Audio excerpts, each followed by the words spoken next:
મિત્રો, આજે આપણે વાત કરવાના છીએ પ્રધાનમંત્રી સૂર્યઘર યોજના વિશે, જેમાં તમારું લાઇટ બિલ ઓછું અથવા તો શૂન્ય થવા પાત્ર થશે. કોને મળશે આ યોજનાનો લાભ? અરજી તમારે કઈ જગ્યાએ કરવાની છે? તમને કેટલી સબસિડી મળવા પાત્ર થશે? અને ફોર્મ ભરવા માટે તમારે કયા ડોક્યુમેન્ટની જરૂર પડશે? આ તમામ માહિતી તમને આ વિડીયોની અંદર આપવાની છે, તો વિડીયોને પૂરો જોવા વિનંતી. મિત્રો, સૌપ્રથમ આપણે વાત કરીશું કે શું છે સૂર્યઘર યોજના. તો સૂર્યઘર યોજના છે એ પ્રધાનમંત્રી સૂર્યોદય યોજના, જે કેન્દ્ર પ્રાયોજિત યોજના છે. આ હેઠળ 1 કરોડ લોકોને ઘરો પર રૂફટોપ સોલાર પેનલ લગાવવામાં આવશે, જેની મદદથી લોકોને ઉર્જાનો સ્વચ્છ સ્ત્રોત મળશે. તેમજ તેનો ઉદ્દેશ્ય ઉર્જા ક્ષેત્રમાં આત્મનિર્ભરતા લાવવાનો રહેશે. તો મિત્રો, આ યોજના છે એ 1 કરોડ દેશના લોકોને મળવાપાત્ર થશે. કયા લોકો છે તેના વિશે આપણે આગળ ચર્ચા કરવાના છીએ. આ યોજના 40 ગીગાવોટ રૂફટોપ સોલાર ક્ષમતાના લક્ષ્ય સુધી પહોંચવામાં મદદ કરવા માટે એક નવો જ પ્રયાસ છે.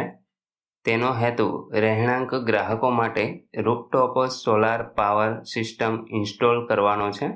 એટલે કે મિત્રો, જે લોકોને આ યોજનાનો લાભ લેવો હોય તેઓની છત અથવા તો મકાન ઉપર એક સોલાર પેનલ લગાવવામાં આવશે અને તેમનો એરિયા પણ તેમને નક્કી કરવાનો રહેશે.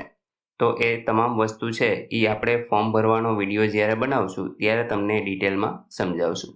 તો તમે ચેનલને સબસ્ક્રાઈબ કરી લેજો, જેથી તમે જાતે જ ફોર્મ છે એ ભરી શકો.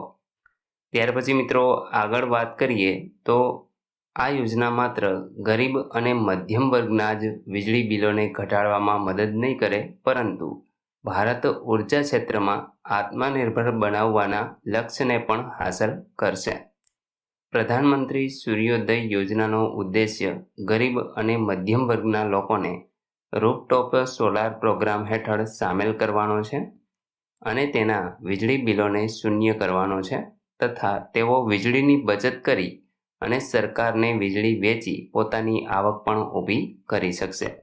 તો મિત્રો, અહીં સોલાર પેનલ તમે લગાવો છો ત્યારે તમારું વીજળી બિલ તો શૂન્ય થઈ જશે, પરંતુ જો તમે વધુ વીજળીનું ઉત્પાદન કરશો અને તમે એ સૂર્ય ઉર્જાથી જે ઉત્પન્ન થયેલી વીજળી છે એને વેચવા ઈચ્છતા હોય તો તમે સરકારને એ વેચી પણ શકશો અને તમને એક આવકનો સ્ત્રોત પણ મળી શકશે.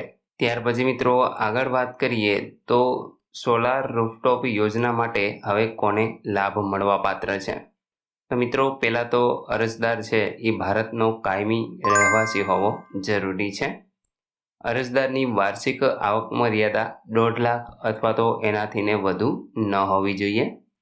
બધા જ દસ્તાવેજો ઓરિજિનલ અને સ્કેન કરી અપલોડ કરેલા હોવા જરૂરી છે. અરજદાર કોઈ પણ સરકારી સેવા અથવા તો એમની સાથે સંકળાયેલો ન હોવો જોઈએ. તો મિત્રો, અહીં 4 કન્ડિશન આપેલી છે, તો એ અહીં આપણે પરિપૂર્ણ થવી જોઈએ, તો જ તમને આ યોજનાનો લાભ મળી શકે છે. હવે મિત્રો, આ યોજના હેઠળ તમને કેટલી સબસિડી મળવા પાત્ર છે? તો અહીંયા એક કોષ્ટક આપેલું છે, જેમાં મિત્રો માની લો કે તમારું બિલ 0 થી 150 યુનિટ સુધીમાં આવે છે. તો મિત્રો, તમે અહીં સોલાર રૂફટોપ પેનલ છે એ 1 થી 2 કિલોવોલ્ટની લગાવી શકો છો અને એમાં તમને 30,000 થી 60,000 રૂપિયા સુધીની સબસિડી સહાય છે એ મળવાપાત્ર રહેશે. ત્યાર પછી મિત્રો, માની લો કે 150 થી વધુ પરંતુ 300 યુનિટથી ઓછું વીજળી વપરાશ તમારો થાય છે, તો તમે 2 થી 3 કિલોવોલ્ટની સોલાર પેનલ પ્લેટ છે એ લગાવી શકો છો અને એમાં સરકાર દ્વારા તમને 60,000 અથવા તો 78,000 સુધીની સબસિડી છે એ આપવા પાત્ર થશે. એ જ રીતે 300 યુનિટથી પણ વધુ તમારું બિલ જો આવતું હોય તો મિત્રો તમારે 3 કિલોવોટથી વધારેની જે રૂફટોપ પેનલ છે એ લગાવવાની રહેશે અને એમાં તમને સરકાર દ્વારા 78,000 રૂપિયા સુધી સબસિડી છે એ આપવામાં આવી શકે છે.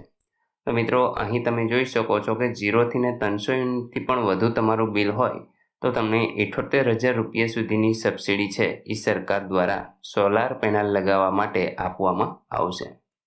હવે મિત્રો, આપણે વાત કરીએ કે તમારે ફોર્મ ભરવા માટે કયા કયા ડોક્યુમેન્ટની જરૂર પડશે. તો એમાં સૌપ્રથમ તો એક તમારું આધાર કાર્ડ જરૂરી છે. ત્યાર પછી ઓળખ માટે ચૂંટણી કાર્ડ તમે આપી શકો છો. તમારું કોઈ એક એડ્રેસ પ્રૂફ તમારે આપવાનું રહેશે.